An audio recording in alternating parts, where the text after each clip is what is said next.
सत्य साईबाबा आणि शिर्डी साईबाबा यांचं वास्तव्य असणारं हे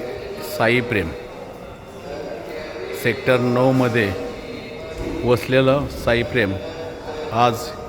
या साई प्रेमला 30 वर्ष